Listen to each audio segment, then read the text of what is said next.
Stanley Kubrick, he worked on certain videos, movies, very controversial fella, maybe even the man that shot the landing on the moon, a filmmaker recreating the scene and maybe doing a mass hoax on everybody. It was interesting theory that he had a part in that. He had this lens. But we're still going on. Let's get to his last movie. He died on the final edit. The day he did it, it took him 2 years to make. It was Eyes Wide Shut, and it portrayed this secret society. And it was quite scary and enlightening at the same time of what's possibly going on behind the scenes. Jim, do you think this is what some of our world leaders are participating in, these kind of extravagant, yes, I think that Eyes Wide Shut was an attempt by Stanley Kubrick to try to tell us what's going on, and you have to understand that he died just about the time that was being completed in that the studio altered and edited a whole lot of that movie. That's why I know the first time I saw it, I thought, well, it's a pretty good flick, and I think they're really trying to tell something here, but it's kind of disjointed, and I think that they edited it heavily to so that it number one, everybody could just say, well, it's just a movie, and number two, it's like, well, what was he trying to say here, But and I also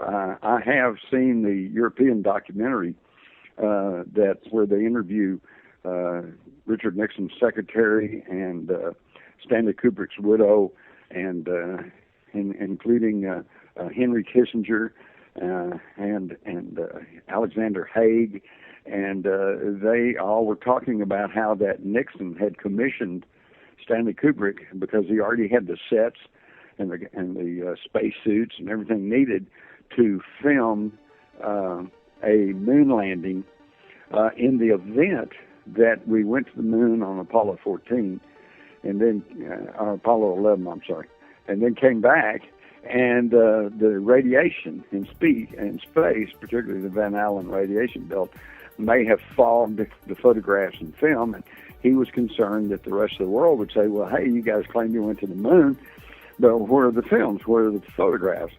So he had Kubrick secretly record this moon landing, okay? And I think that seems to be pretty much beyond question. Now, the question is, what did we see? Did we see an actual moon landing, or did we see the Kubrick footage? A lot of people state that during the moon landings that we were scared off by extraterrestrials, or there was possibly these humongous, buildings and bases on the far side of the moon. What do you know about those? Well, I just almost not much more than what you do. Yes, I've heard the same rumors, but of course, there's never been any official admission of that. But then all you have to do is just back off and look at the whole situation.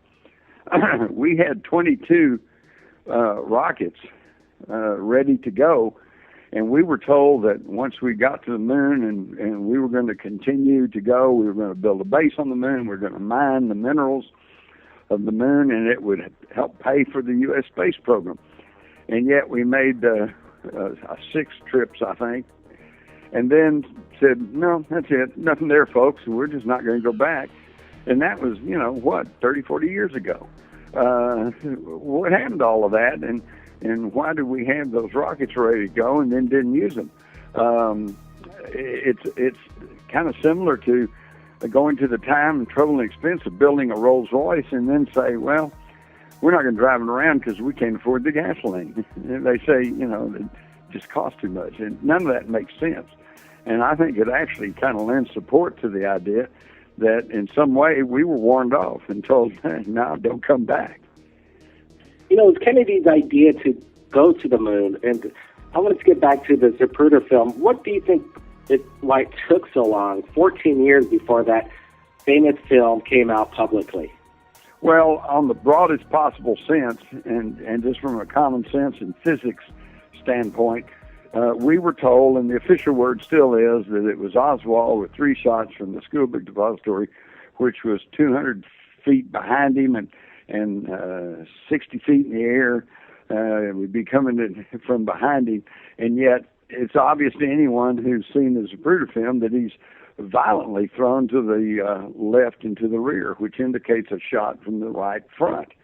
And I think that's the reason why it was covered up. In fact, here's proof that they knew this and that they tampered with it, is that Time Life, which got control of the Zapruder film, published still frames from the Zapruder film, and yet at the frames that covered the fatal headshot, they said there was a printing accident, and they transposed those frames so that you couldn't tell from the still frames that he was being thrown to the rear. Now, okay, maybe that was a printing accident, except, interestingly enough, the same accident occurred in the Warren Commission report. They also published still frames from the Zapruder film, and they also accidentally transposed the headshot so that you couldn't see that he was thrown to the left and to the rear. To me, that is highly indicative of a major cover-up. And by the way, it's been held for so long that the Zapruder film was a timeline, photographic timeline of the assassination, and it's been long cited as one of the most important pieces of evidence in determining what actually happened to Kennedy. But in my new updated version of Crossfire, which is due out in either late October or early November, you're going to find that there is an abundance of evidence now to show that the Zapruder film was in the hands of the CIA that very weekend and was doctored before it was given to Time Life. And in fact, I cite 11 Hollywood film experts who are expert in all kinds of film, including 8mm, who say that at the time of the headshot that there are frames of the Zapruder film that have been crudely painted on. So in other words, you can't even trust the Zapruder film these days. Blake, I know you got some follow-up questions. Go ahead. Thanks. It's quite interesting that it's been in the possession of the CIA, doctored film. How are you going to judge even the Zapruder film? I wanted to dispel the rumor on what you would think. Would you dispel the rumor? People say that the driver may have done this shot. There's this famous image where it appears that the driver. What do you think about that? Absolutely. Yes. That did not happen. Okay? Again, I published the pertinent frame in my new updated Crossfire, and it's obvious when you get a clear version of that frame of the Zapruder film that Greer, the driver, William Greer, his hands are on the wheel. He does, contrary to his testimony, where he said he never looked back. He didn't even know the assassination happened until Roy Kellerman next to him said, "We're hit, get us out of here." And he stepped on the gas. But contrary to that, he did turn his head and look back over his right shoulder towards the president as the brakes were applied to the car, and it came to almost a dead stop until after the headshot was delivered, and then it accelerates on out of the plaza. So, yeah, that's kind of questionable, but no, his hands are on the steering wheel, and what seems to be a gun and a flash are just artifacts of sunlight. Back in those days, it was quite the custom for men to wear hair grease. You know, you grease it. Now they don't call it grease anymore. It's I forget what they call it. They call it something else now, but it's still greasing your hair down. And they did, and this was sunlight reflecting off of Kellerman's head, and also sunlight glinting off of the steel. It's like a rollover bar, except it's not really a rollover bar. It's a frame, a metal frame behind the two drivers that, when the top is up, they can raise a privacy window, and it goes up into that frame. I think the window was down, but the frame was still there, and you see sunlight glinting off of that, which to some people was a shot. But anyway, without going into long details, the idea that the driver shot Kennedy is simply wrong. Who do you think did kill Kennedy, or was a part of the conspiracy? Well, when you say who killed Kennedy, that's a multi-level question. Are you talking about who actually pulled the trigger? Are you talking about who passed the money? Are you talking about who gave the orders? Are you talking about who benefited? So as far as who actually fired the shot, that's pretty much open to debate now, since they've covered that up for so many years and tried to blame it on Oswald. The only thing I'm fairly confident of is that Lee Harvey Oswald, I do not believe he even fired a shot that day. And if he did, he certainly didn't hit anybody. And the reason I say that is because here's two items of fact that tends to exonerate Oswald. One, as soon as he was taken to the police station, they gave him a paraffin test where they put paraffin on his hands and on his face to find out if there was any residual gunpowder or nitrates indicating he might have fired a weapon that day. It showed that he had faint traces of nitrates on his hands, but no gunpowder, and no gunpowder or nitrates on his face. Well, I can assure you, since I have one of those 6.5 Mannlicher loose bolt Italian war rifles, that the only way you're going to even come close to getting 6 shots out of it in, 3 shots in 6 seconds, is to continue to hold it up next to your cheek, the typical rifle firing position. And then you don't have time to lower it, so you have to crank the bolt right there by your face.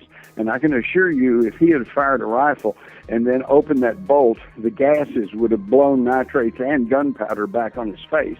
But he had no traces of gunpowder on his hands or face, and only traces of nitrates on his hands, which he could have gotten from ink, printing ink, which he would have gotten by handling those boxes of school textbooks there at the school book depository. The second piece of evidence is that if you look in Appendix 11 of the Warren Commission report, you'll find the report from Captain Will Fritz, who is the only in-depth interrogation of Oswald. And even then, reportedly, there was no tape recording made, no stenographer notes. All we have is what Fritz said in his report. But right there, he said he asked Oswald, where were you at the time of the shooting?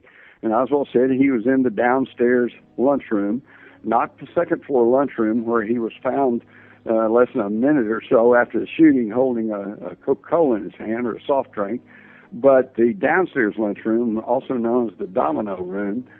And he said, okay. He said, was there anybody in there with you? And he said, yeah, there were these 2 other employees.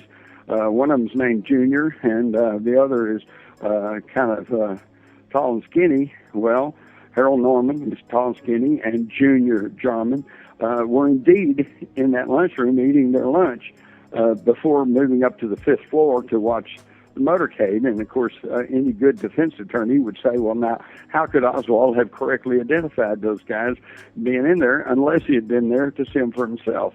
And it's also true that they found Oswald's jacket and his clipboard in the downstairs Domino lunchroom. So I think there's pretty good evidence that he was exactly where he said he was. I wanted to ask you about Jack Ruby, and how does he fit into all this, the conspiracy? Well, Jack Ruby was a major player for organized crime in Dallas, and was also very well politically connected in Dallas. In fact, was the guy behind a lot of high-stakes poker games in Dallas that included a lot of the wealthy oil men. Henry Wade, the district attorney, was even said to have gone to some of those parties. He was pretty much connected to the Dallas high rollers, and I think he was given marching orders by the mafia. He told some close friends that it wasn't even his idea to come to Dallas. He wanted to go to California. He wanted to go to Hollywood, like Johnny Roselli, but he said, I was told that I had to go to Dallas. So, in other words, he was a mafia pawn and had been ever since he was running messages for Al Capone back in Chicago as a young boy. So he's well connected. So when the mafia gives you a directive, an order, you just carry it out. And the key to Ruby's shooting of Oswald, and by the way, I could put about 15 witnesses on the stand back then who would have testified that they knew that Oswald and Ruby were together prior to the assassination. So Ruby was a player in the whole thing. And that's another thing, too. Let me quickly add. I'm not saying Oswald was a total innocent off the street. He was involved in this plot, but according to his ex-girlfriend, he was a low-level U.S. agent who had started off working for the Office of Naval Intelligence and then been passed along to the CIA, and at the time of the assassination was being guided and manipulated by the CIA and the FBI, because information was developed that he was an FBI informant with the code T179 and being paid a small sum to be an informant for the FBI. So he was there, and I think he thought he was reporting back on the progress of the assassination plot, thinking that it would be stopped, and never understanding that he was being set up to be the patsy. But when he got taken alive, then it was incumbent upon the conspirators to get rid of him. That's when they activated the mafia connection, and Ruby was told to go and silence him. Now, we were told at the time that, and we know this for a fact, that just a few minutes before the transfer of Oswald, Ruby was next door at the Western Union office sending a MoneyGram to one of his strippers. And so they've argued that, he couldn't have known when they were going to move Oswald, and therefore it was just an accident that he stumbled down into the basement just at the time that Oswald came out. And he was so angered at the thought of Mrs. Kennedy having to come back to Dallas and go through all of this, that he just stepped out and shot Oswald as a spontaneous act. And yet what we now know, and the House committee verified, he had been stalking Oswald the whole weekend. And to understand the shooting, all you have to do is reverse the circumstances. It wasn't that he just suddenly showed up when they moved Oswald, which occurred an hour later than they said they were going to move him, but instead that they didn't move Oswald until Ruby was in position to shoot him. And Ruby dragged his feet because he didn't really want to do that. In fact, he told the reporters at the time of his trial, he said, "I can't really talk to you. I'm supposed to be crazy," you know. There were the signals like... Go ahead, Blake. Yeah, he also said there's a big plot going on right now. So he tried to tell the Warren Commission, he said, "My life's not worth a plug nickel here in Dallas. Can you get me out of here and take me to Washington? If you do," he says, "I think I can lay things out for you." And he says, "And if you don't, I think we're going to see a whole new form of government," you know. And the Warren commissioners, including Earl Warren, said, "Well, we can't really do that, and besides it's lunchtime," so they left. Do you think there's more video? Incredible. Do you think there's more film out there? Mr. Preston's online here. I want to get him on, but I just want to get this quick question. Do you think there's more film that the government still has that hasn't been released on the assassination of JFK? Oh, yes. Yes, I think the Beverly Oliver's film, which was taken from the opposite side of the Elm Street and probably showed the scuba imposter in the background, might have been a really, really critical film. And yet she said that was taken by the FBI, and we've never seen that, and they deny they have anything like that. So I think actually somewhere buried in government files, if they hadn't been destroyed, that there are very, very interesting films and or photographs. And I also think that there may be some in the hands of private citizens. It seems like just every few years something crops up because there were hundreds of people there in Dealey Plaza with both movie cameras and still cameras taking pictures, and I still think there's a chance that there may be something out there that everybody's unaware of that might suddenly turn up.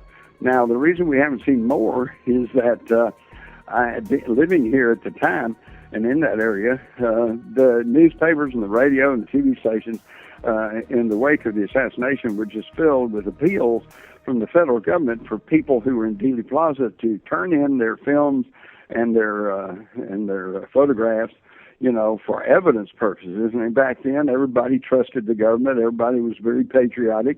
And so they came and they turned over all their photographs and the films to the FBI. And now they claim they don't even have any of these. And the only ones we know about are some of the more famous ones, like the Zapruder film and Butchmore film, the Nix film, and a few others. You know, but I think there's a lot more that they had or still have that have never seen the light of the public. Mr. Mars, that's one thing I love about talking to you, because you have so much information. But I want to inform you that we are joined by two new people. Preston Dennett, the original co-host, a member of the Third Phase Moon team, who I'm sure you know from years back. He's been a MUFON researcher of 26 years, author of 17 books. But before we bring him in real quick, we do have another caller, area code 760. Welcome to Third Phase Moon Radio. Jim, I'm a great fan of yours. I think you have a tremendous, perfectly lined up set of information traveling backwards into history. I think you have one of the best explanations and more or less proofs kind of what really has been happening and how it all started. So I'm a great fan, and I wanted to say you have another fan in New York. It was kind of funny. I met him in New York. He was like sort of a con artist, gang member, drug dealer, but he loves you, and like you're part of the reason he actually was more or less reformed. And then he actually escorted me through the city late at night to make sure I wasn't harmed by any of his like ex-friends and gang members and stuff like that. How cool is that? I know. And the book dealer of the tables out on the sidewalks, they loved you as well, the particular owner of one of them. So I did actually buy your book that night, and that's how this all happened, which I never got to read, unfortunately, but I will. And hey, don't loan it to your friends, and often it doesn't come back. Anyway, Phil, we'll come right back to you. Preston Dennett, I know you had a question, and I know Blake's on a roll with some follow-ups. So go ahead, Preston. We'll come right back to Blake. Jim, it's great to speak with you.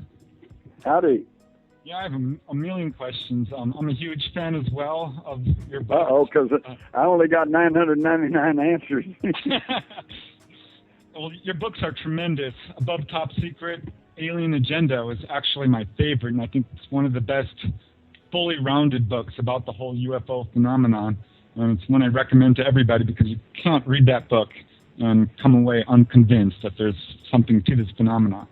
Thank you. And like I said, I've got a lot of questions, but I'm really interested in your research into NASA. In one of the chapters of your book, in Alien Agenda, you called NASA means never a straight answer, which always makes me laugh. And I wonder if you could elaborate a little bit about what you've uncovered with the NASA cover-up in UFOs. Yeah, well, NASA, of course, is a government agency, and as such, and also, excuse me, also a lot of people don't realize that NASA is basically military operation. In fact, most of those early astronauts were all military officers, so they're all under the Code of Military Justice and under military authority. And so if they're ordered not to say something or to say something, then they simply have to do it, because disobeying orders in the military could mean time in Leavenworth. So, and then there have been the whistleblowers for 8 years out of NASA that says they had, some of them even said they personally had worked on doctoring photographs from the moon, doctoring photographs from space, editing out pictures of UFOs.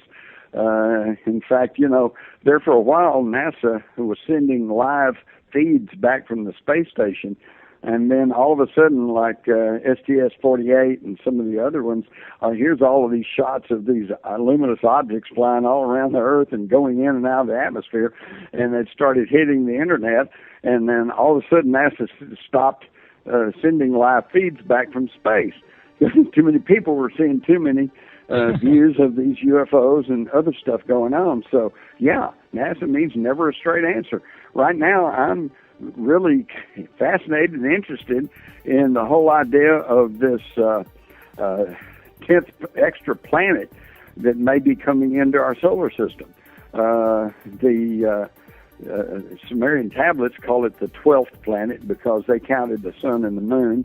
It used to be in the 80s, there were actually mainstream news stories about a 10th planet, and that was back when they were calling Pluto a planet. Now he's just been relegated to Mickey Mouse's dog, but no, they call it a non-planet. Go ahead, Blake. Well, we spoke to the sixth man on the moon, third mission to the moon, right here on Third Phase of the Moon, Edgar Mitchell. And to get seriously about NASA again, we asked Edgar if there was any protocol if he was to come across extraterrestrial life in his mission, and he said that there was none whatsoever. Do you think he's telling the truth? If our astronauts are going to extraterrestrial bodies like the moon, that they're not going to be kind of trained if they were to come across an extraterrestrial life on how they would communicate with NASA over the radio waves, etc.? Well, that's an interesting question, and unfortunately, I'm just a reporter. I even though I was in the military, I wasn't privy to things like that, and also I'm not privy to the internal workings of NASA. I'm kind of like you. I find it hard to believe that these military officers that were the early astronauts were not given some sort of instruction as to what to do if they encountered an alien presence. However, on the other hand, I can also see that the whole position of the government from day one almost has been to deny that anything like that is happening. In fact, you know as well as I do that for so many years the policy was denial and ridicule. You didn't see anything, and if you keep saying you did, you might need psychiatric help. And that certainly has proven very effective in keeping so many people quiet about their UFO experiences. So it is entirely possible that the military did not give any specific instructions like that for the sheer reason that to give instructions like that would be to imply that they had reason to believe that there was such an extraterrestrial presence, and that was something they were loath to do. Well, with other things that Edgar was saying, he sometimes didn't want to answer the questions, and probably because of the clearance that he does have, and he's still hanging through with his clearance, and we have to respect that. That's right. So, as far as protocol now, do you think the astronauts in a more of a 20th century way of thinking that they're going to be prepared with protocol? I tried to ask NASA, get on the chat lines, get anywhere to ask NASA that direct question. What is the protocol to get the information if they did come across extraterrestrial life and get it to the public? And I've yet to get that answer. And is it efficient? And you probably won't. Yeah, I'd be real surprised at this late date if the current astronauts are not given something. It would probably be very non-committal and along the lines of the JNAP regulations that were put into effect in the early 50s. You see, early on, the airline pilots, if they had a UFO experience, they would contact their airlines and make a report. Well, these reports were hitting the public. And in the early 50s, they were growing in number. Well, the government stepped in and enacted these regulations that said if you have some unusual, unexplained, anomalous experience, then you contact the government. And they would, that was some of the early programs that they set up. And you call the government and reported to them, thus bypassing the airline administrations, which were leaky and might actually tell people what was going on. And what developed pretty quick was that if you were an airline pilot and you did contact the government and tell them that you had had an experience, then government agents would show up. They'd take you out of work for several days on end, missing that pay, and then they would browbeat you and try to hold you up to ridicule and call you do everything but call you a liar to your face. And pretty soon the pilots just, got the point, which is don't contact the government, regardless of what you see. And that's how they've kept the lid on that end of it. And I suspect that there's something very similar going on with the current astronauts. Plus, there's the overall thing that they just kind of intuitively know what their superiors want and what they don't want. And I think they realize they don't want reports on UFOs. So either they will come back and not make any report, or they'll come back and make a covert report that'll end up in some classified file somewhere so that the public never sees it. There have been a lot of NASA astronauts that have actually seen stuff on missions, and some of it was actually recorded on the STS missions, and I just think that's mind-blowing.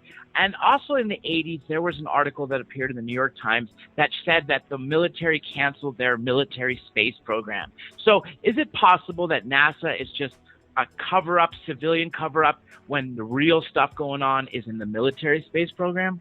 Oh, I think that's absolutely the situation. That's exactly what it is. That's how they're able to keep the lid on everything. With respect to the military and what they're doing, they've already released this photograph of what looks to be a mini space shuttle. They said they stopped the space shuttle program. Well, no, they didn't. They modified it into something that looks pretty much kick-ass, and it's a lot better design than what NASA did. But it has Air Force on it, and when it says Air Force, well, obviously that's one of our military components. And they just released that amazing photo. I wanted to put that out there. Jim, did you get to see that recent imagery? Well, you know, of course, that the military is always 20 years or more ahead of the public with their technology. And in fact, this is another reason I think that they finally shut down the space program, is because more and more people were becoming to understand that UFOs do not use ramjets, okay? And that these big old rockets that we've seen ever since the 40s, you know, billowing flame and smoke and rising up into the air, that is antique technology. Today it is energy fields and anti-gravity, okay? But that's his top secret stuff, and they don't talk about that. And so, yeah, I think I know what you're talking about on the smaller craft, but the smaller craft, see, these things can actually now, using advanced technology, they can actually go on up into orbit and into the upper atmosphere and then into orbit. And but of course, they don't want to make a big deal about this, because then people start saying, well, how do they do that? And then they'll have to reveal their anti-gravity energy manipulation technology. I've been asking some of the experts in the ufology world, and basically I want to get this one to you. If somebody had an alien being in their possession, alive or dead, would it be a national security issue? Would that person be safe in this world? Would they be able to get this information out because they had it in their possession? No. No, in fact, this is one of the great ironies of this whole subject, is that on the one hand, the government has long maintained that there's no such thing, and yet on the other hand, there are federal laws against the possession of any alien artifact or being or anything. Okay, so if you come into the position, if Paul comes and visits you, and you contact the government and say, hey, Paul the alien is here visiting with me, you're in for a world of trouble. Because they're going to come down on you like a ton of bricks, and they're going to threaten you with lifelong imprisonment for violating these government laws against possessing an alien artifact. They're going to tell you it's national security. They're going to take Paul away, and you're going to keep your mouth shut. So if you do happen to get friendly with an alien, or you have one in your possession, for God's sakes, don't tell the government. What do you think you should, as far as getting it out to the public, that's what Thursday the Moon is about, getting the information. Were you willing to almost go to an So what would you do? You know, what would you do? Well, you'd probably put him on tape and put it on YouTube, right? And say, look, here's my alien friend. He's a real alien. And then what's going to happen? The government stooges are going to make up some phony videos and throw it right up there saying, yeah, and here's mine. And, oh, by the way, mine's a fake, and that's a fake, too. And then you're going to have other paid informants and dull deadheads who are going to just come and just swamp you with comments saying, well, that's a fake, and I know how you did it. And nobody's going to believe you anyway. Well, maybe possibly walking down in New York City with the alien and getting a mass sighting of an alien, create a panic. And how are they going to shut that down when you got thousands of people with their phones filming this entity of whatever it is? Maybe that could be the way. Right, but except then they will go and do the same thing, but with a fake alien, and then they'll expose that one as being a fake, and then they'll say yours is a fake, and then it'll be in controversy, and with controversy, nothing gets done, and they'll just go on and on. Now, I'm here to tell you the only way that contact is going to happen, the only way disclosure is going to happen is it's not up to us, it's up to them. When the ETs finally decide it's time, and we're getting close because they have to wait until the vast majority of people are ready and willing to accept the idea that we're not alone in the universe and that there's other folks out there and that they are not necessarily dangerous or hostile to us.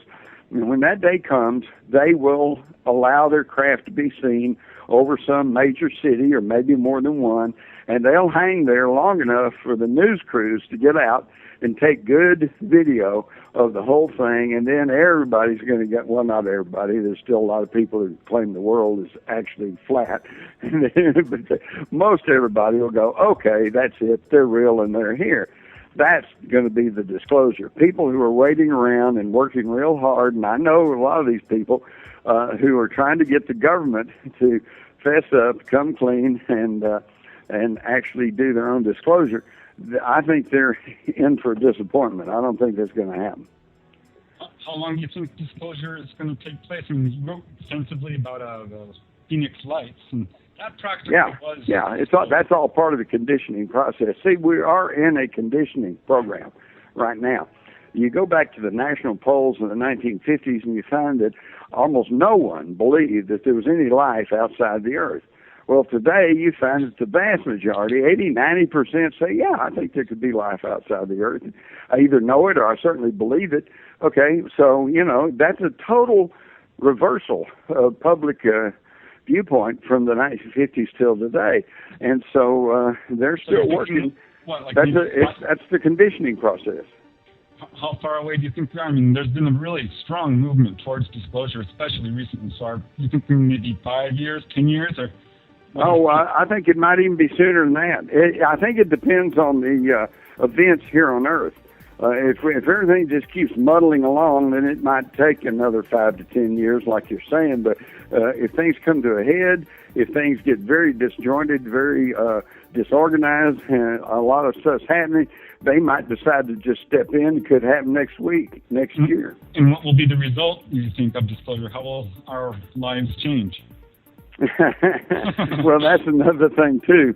Don't hold your breath, because let me tell you something. If they suddenly, if President Obama came on national TV tomorrow and said, "Okay, we have reason to believe that we're not alone in the universe, and that there's other beings out there, and they're very advanced, and they come here and visit, but we have no reason to believe that they're hostile, and everybody just remain calm, and who your government's looking into it," I assure you, I don't think a whole lot would change. Your bills would still keep coming. Mr. Mars, if UFO disclosure was, if it finally came to an end and the technology was there, wouldn't that affect everything? Like you said, things wouldn't change overnight. Our bills would still come. Yeah. Well, but see, that's now you're getting to the crux of why that there will be no disclosure, certainly not from us anytime real soon, because if they do, see, the people who run this country, and I'm not talking about the president or the Congress, they don't run the country, they just mouth whatever their rulers tell them to say. I'm talking about the vested moneyed interests that control this country. They don't really care if we know there's aliens out there. What they care about very, very strenuously is that if we know there's aliens out there, then we know for certain that there's alternative technology out there. And why would we keep paying ever-increasing prices for a dwindling supply of petroleum when we know there's free, limitless, non-polluting energy out there, right? Go ahead, Blake. Oh, there's interesting, sounds like a UFO's landing in the background. It does. It does. That's why it sounds like that when I'm on the radio. Well, the videos we do receive from around the world, I think, are filming these advanced technology, flying, call them what you will, saucers, drones, whatever they are. They're not practical or conventional in any way. And I think with all the cameras around the world filming them, that the truth is getting out in that way, that there is something more advanced than what we're dealing with the common technology, don't you think? Right, exactly. And we're not just talking about propulsion technology, we're talking about energy as a whole. We're talking about medicine. We're talking about telecommunications, where, all of this would change because all this technology is out there. I'm in touch with people who are working on alternative technology today, and the biggest complaint is that they just hide this stuff, Mr. Mars, what do you think about that if another country disclosed? I mean, obviously the U.S. government doesn't want to, but what do you think if a rogue country such as Venezuela was the first to say, hey, we're not alone? They've already done that. France had their COMMENT report. Argentina has come out. Mexico, for God's sake, has been hot at the UFOs and aired stuff for years. The mass media here ignores it, and there's nobody thinking in America anymore. They're all just dumbed down, with the fluoride in the water and the drugs and everything else, and all they do is watch TV, and the TV would never talk about this.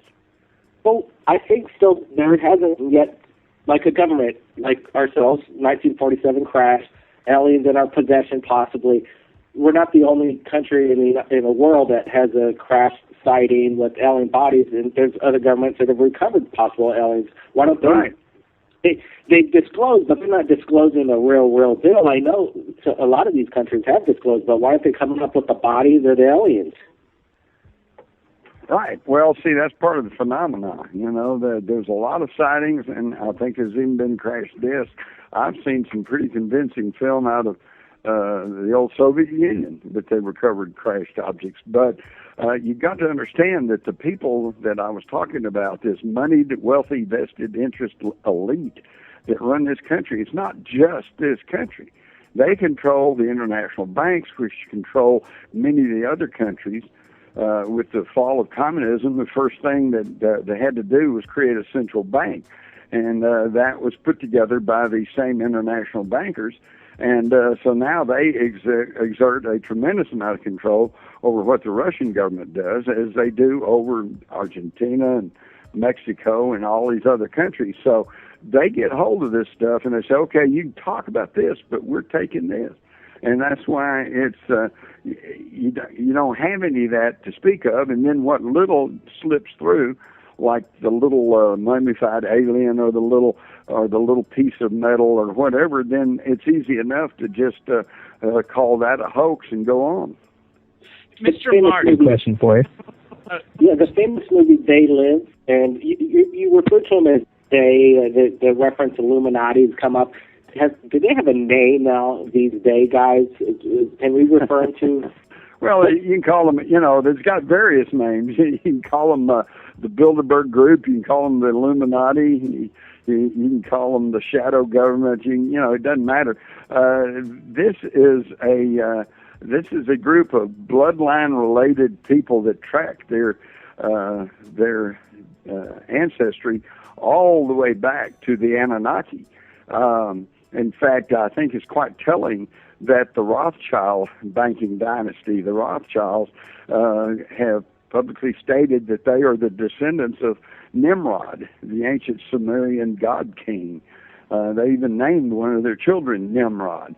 So, see, they're well aware of all the stuff that we're talking about. You go try to talk to your friends and or relatives and or neighbors, and you start trying to talk about some of this stuff, they roll their eyes and act like you're some kind of a nutball. But these folks in control, they know what we're talking about. In fact, after you read my book, Our Occulted History, where I track these people all the way from the Anunnaki to the present time, it begs the question, a very serious question, is, are they even us? All you have to do is look at what's happening in the world today, and then look at what's happening in the United States. The United States is still a very rich country. We're rich in resources, okay? And we're rich in a reasonably educated workforce that really wants to work. Why in the world are we in such financial distress like we are right now? $16 trillion in debt, which we can never pay back. Never. Okay? Why is it that way? And again, I submit to you, because these very folks we're talking about, whatever you want to call them, they want it that way. Yes, I actually heard that without debt, that our U.S. economy would collapse, that they need to keep creating debt. But I wanted to ask you a very important question. What is it that each listener right now on Revolution Radio and all the viewers that will see this on Third Phase of the Moon, what can they do as individuals to help disclosure finally happen? Okay. Well, number one, turn off the TV and start thinking for yourself.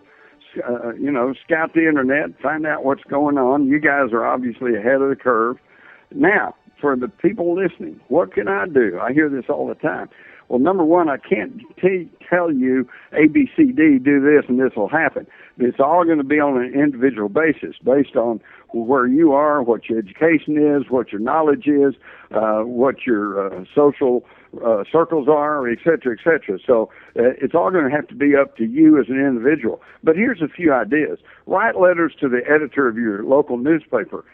Contact the editors of your local TV and radio station and demand that they do what they say they do, which is report the news, and ask them to investigate these things. Hold a book club in your home. Invite your neighbors and your friends in, and get some of the books that you found quite helpful. And let's read this book, and then we'll come back in a couple of weeks and we'll discuss it. Get out, go to meetings, any place where there's a public gathering, raise questions. Don't get argumentative and don't get sanctimonious. Don't get anybody upset. Just raise questions. Well, how about this? How do you explain this? Did you know about this? Okay? And just get the word out there and get people to thinking for themselves.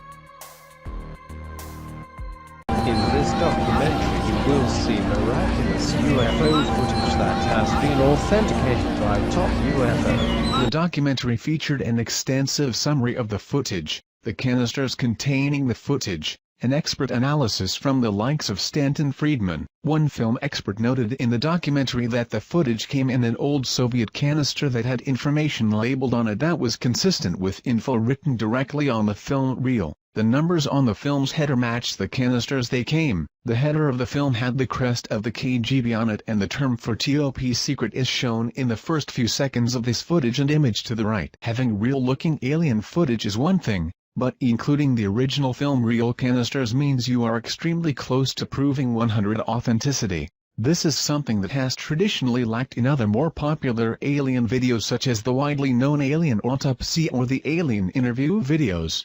3. Several KGB documents. In the documentary, several KGB documents are produced to prove the film is authentic, along with credible testimony from a former Soviet KGB operative who claims to know about the event. At first everyone believed that those debris were part of some novelty aircraft manufactured in the United States or England, said Pavel Klimchenkov, a former KGB operative, but having done some measurements material analysis, we came to the conclusion that none of the domestic or foreign manufacturers known to us could have produced this apparatus, at least not in the conditions existing on this planet.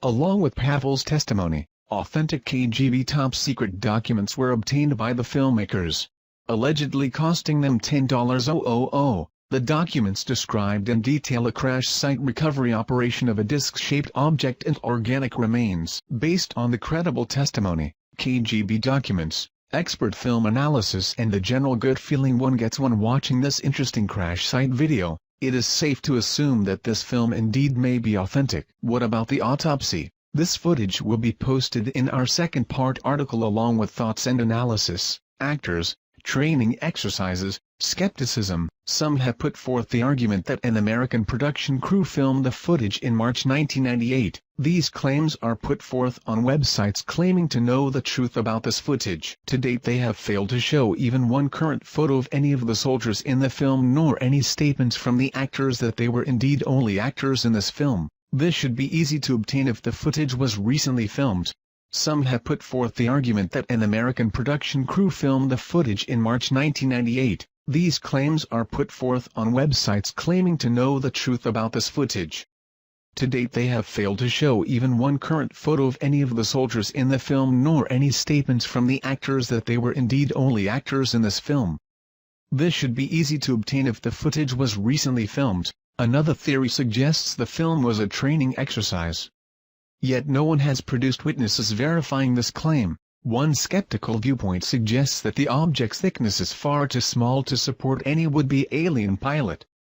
The craft's outer edge as seen on the image is only 12 to 36 inches. However, it is not necessarily indicative of the overall thickness of the craft. The image was taken from the only part in the video sequence where the craft's edge is visible, and since the camera never goes behind, there is no way to tell how much depth the craft may have on the other side. Additionally, if you consider the side facing us may actually be the bottom, we can easily see that this craft can easily fit the traditional flying saucer shape as demonstrated by the below images. In this documentary they claim that, since they only were able to acquire 4 canisters of film, more film footage of this incident is available, such as the entire digging, cleanup, and inside the craft investigation. To this date, almost a decade after it went public, no other videos have surfaced. A UFO crash site allegedly filmed by the Russian KGB in March of 1969 in the Sverdlovsk region of Russia. The footage was later obtained by documentary filmmakers who then published the movie, The Secret KGB UFO Files. A film expert noted in the documentary that the film came in an old Soviet film can and the numbers on the film's header match the cans they came in. The header of the film has the crest of the KGB on it and the term for top secret. An autopsy of the alleged pilot of the UFO is seen in the documentary film. Soviet doctors examined the burnt torso of the entity and it is revealed that the 3 doctors died 1 week later, all from cerebral hemorrhages. Death certificates are presented as proof. Several KGB documents are produced to prove the film is authentic. Some have put forth the argument that an American production crew filmed the footage in March 1998. These claims are put forth on websites claiming to know the truth about this footage. To date they have failed to show even one current photo of any of the soldiers in the film nor any statements from the actors that they were indeed only actors in this film. This should be easy to obtain if the footage was recently filmed. Another theory suggests the film was a training exercise. Yet no one has produced witnesses verifying this claim. UFO aliens may have helped build pyramids of Giza, says Cairo University archaeologist. Head of the Cairo University Archaeology Department, Dr. Ayla Shaheen in December 2010 had told an audience that there might be truth to the theory that aliens helped the ancient Egyptians build the oldest of pyramids, the pyramids of Giza. On being further questioned by Mr. Marek Nowak, a delegate from Poland, as to whether the pyramid might still contain alien technology or even the UFO with its structure, Dr. Shaheen was vague and replied, "I cannot confirm or deny this, but there is something inside the pyramid that is not of this world."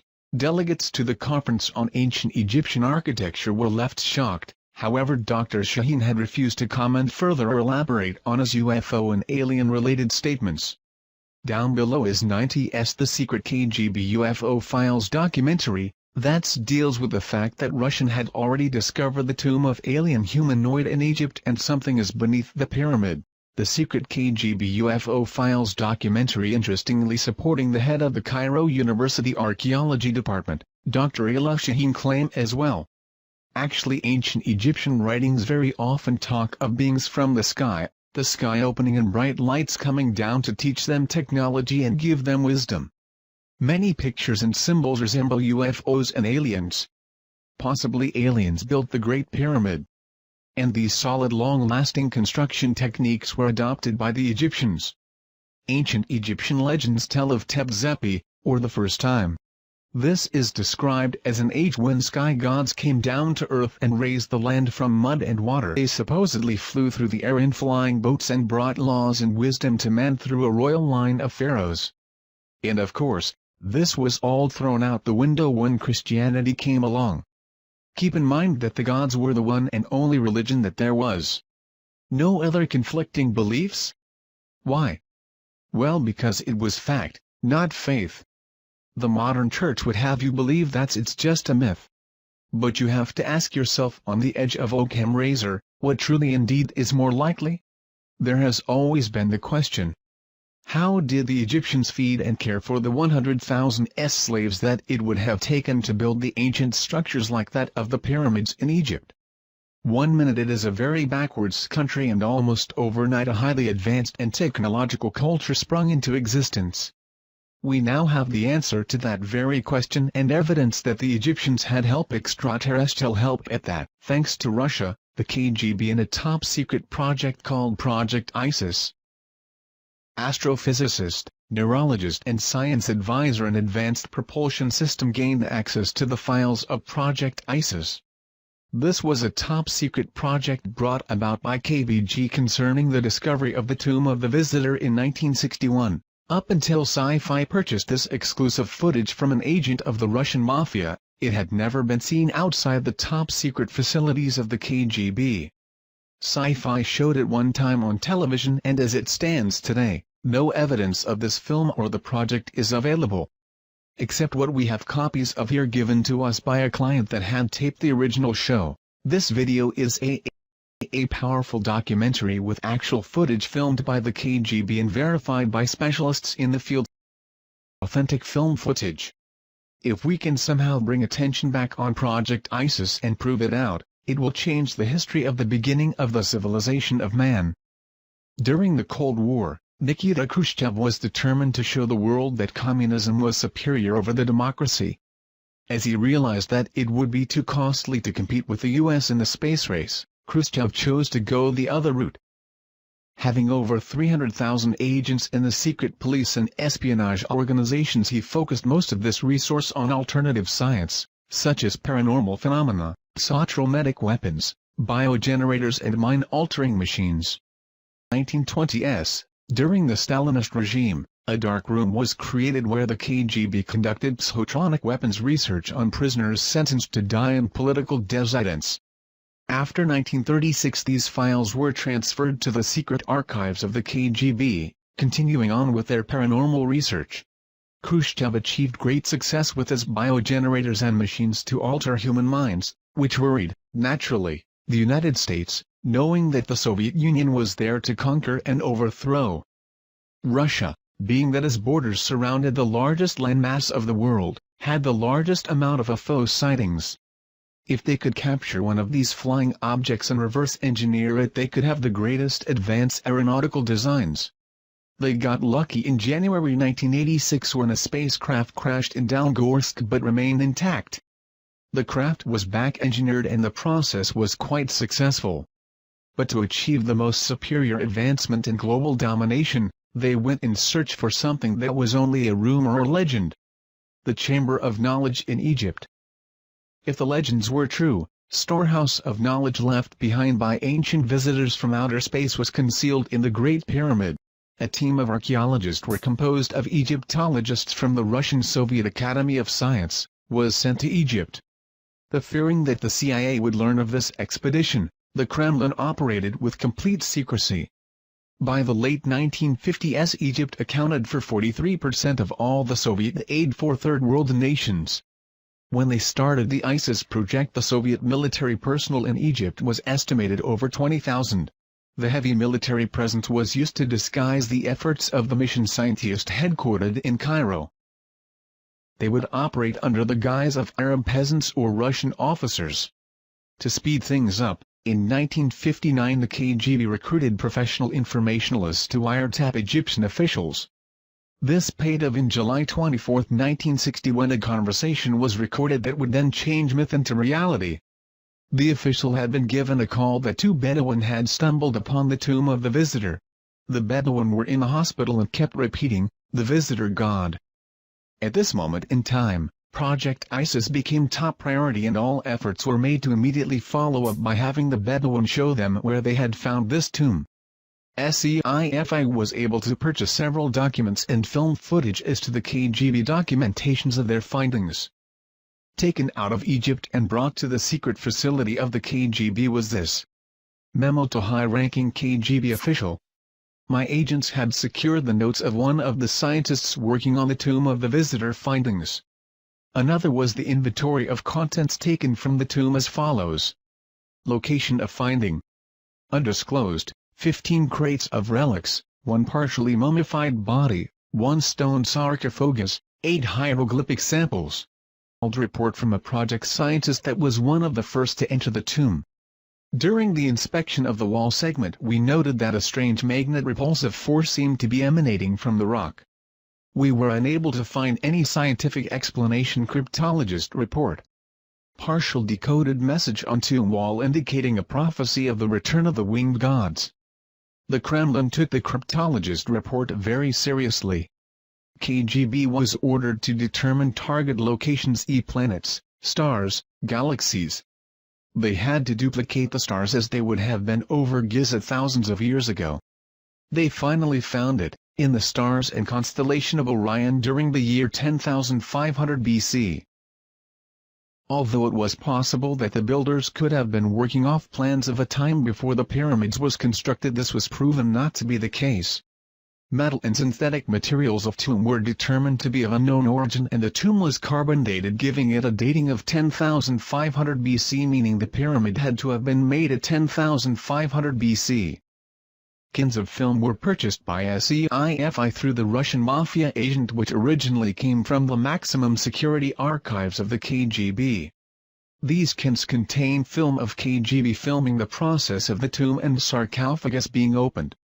Sci-Fi had this film analyzed before purchasing by experts in this field. Finding no evidence of fraud, SCIFI purchased cans of film. The documentary is in black and white, showing soldiers entering the tomb without gas masks.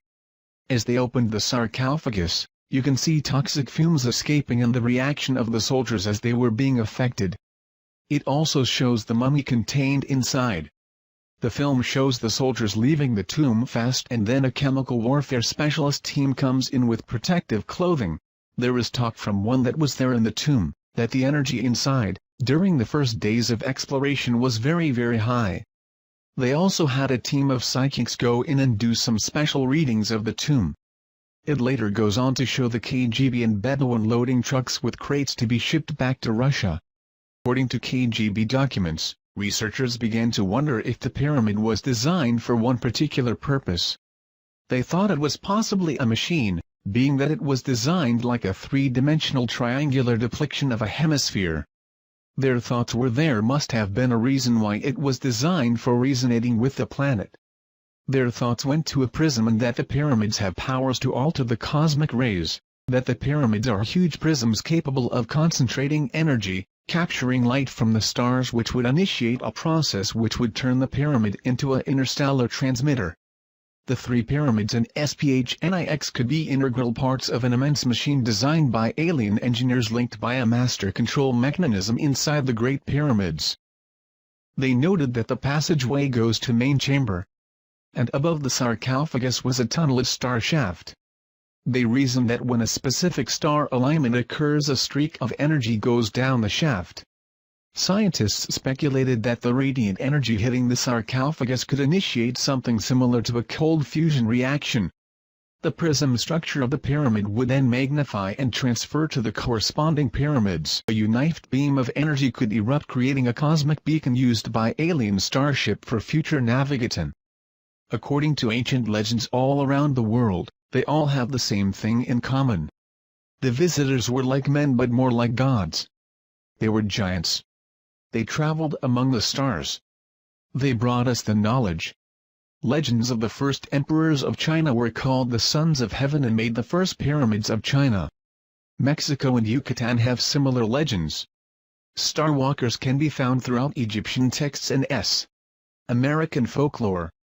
The visitors are described as the giants, man/gods, giants or titans. And it seems all cultures may be traced to a single parent civilization. Could it be E.T.? Later on in the documentary, it shows them working on the mummy, attempting to give it a face and identity. A computer projection of the mummy was made as it laid in the sarcophagus. Experts that were there to observe the fluorescent reconstruction of the face described to Sci-Fi that if they had not been there themselves, they would not have believed what the face revealed after reconstruction. When skull and face was completed, it showed a humanoid type: large cranium, large eyes, small chin, small teeth, but not Earth humanoid, but some being that had to have been extraterrestrial.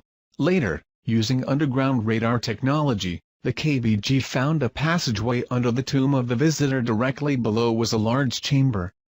They believed they found the chamber of knowledge, but was afraid to open the tomb, thinking it could be a Trojan horse, capable of blowing up the entire planet. They decided to seal the tomb, wipe away the location of the tomb, and close the project. It seemed, however, that all were affected by the discovery. Some had personality changes. Some disappeared entirely, others committed suicide, and others no longer could support their old religious beliefs. The first official report of sightings, that we are aware of, was by King Tutkremeni about 3,400 years ago. Sightings continued through the ages. Sightings seemed to pick up with man mastered the skies. But when we conquered the inner workings of the atom, the aliens of Orion stepped up their observation with an explosion of UFO sightings that continue up to the present.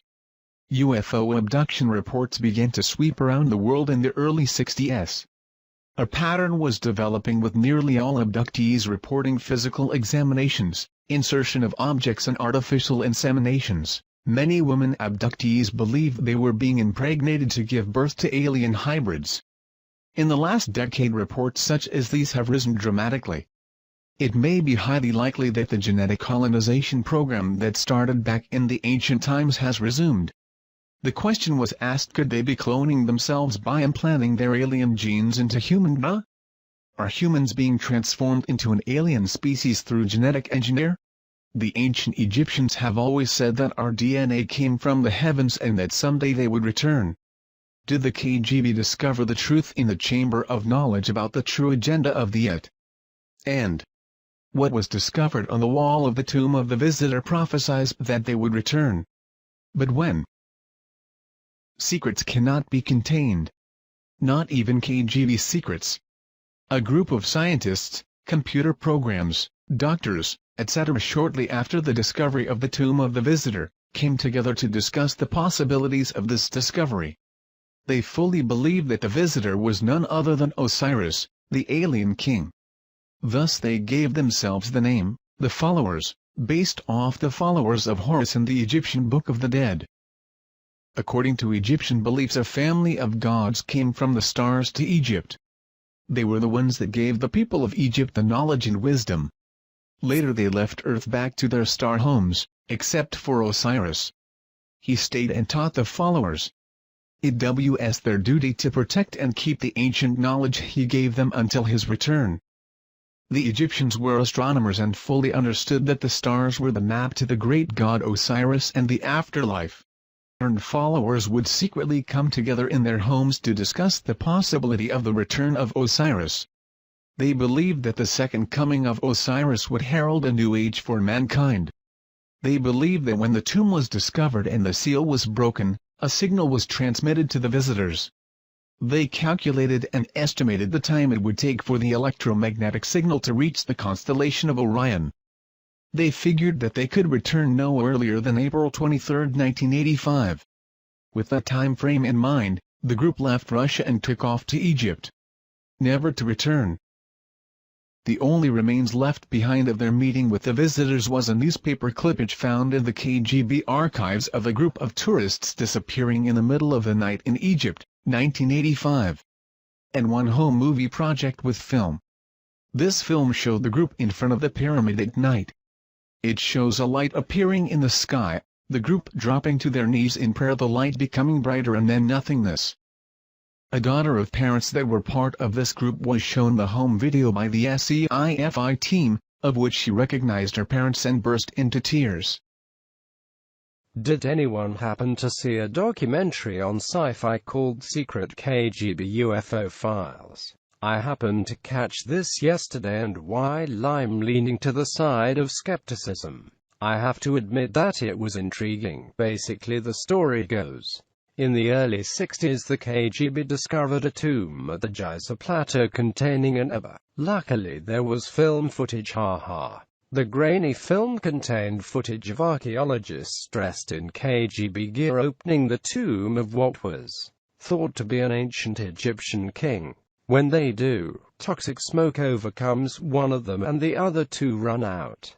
It is later learned that the body isn't human. The footage looked as if it had been produced to look old. Also included were shots of psychics levitating in the tomb. One thing that caught my attention is the archaeologist that was supposed to have been claimed by the toxic smoke was later helping move crates of evidence down some stairs. Despite the curious film footage, the documentary was very interesting and had me glued from the jump. For decades, American agencies have stockpiled information on UFOs. So did their counterparts behind the Iron Curtain. Soldiers, scientists and spies all paint a disturbing picture of the KGB's secret campaign. Is this the stunning proof that the Soviets recovered something not from this earth? When U.S. researchers began looking into just how much the Soviet government knew about UFOs and extraterrestrial visitation, they were not surprised to learn that the Russians took the subject very seriously. What they didn't expect was evidence of ancient alien visitation, paranormal properties associated with related artifacts, and most shocking of all, of a mass abduction in 1985, among the piles of materials obtained from former Soviet spies. Some extremely puzzling and disturbing documents and film footage surfaced confirming rumors, which had been circulating for decades. In the late 1950s and 60s, the Russians became very interested in a number of unusual and newly discovered archaeological sites in Egypt by interpreting ancient symbols. One of those sites was believed to contain the remains of a life form not from Earth. Startling top-secret film footage, never before seen outside the Kremlin, confirms the Soviet mission to recover and analyze these remains. Join host Roger Moore in an exclusive investigation into one of the most compelling events of our time.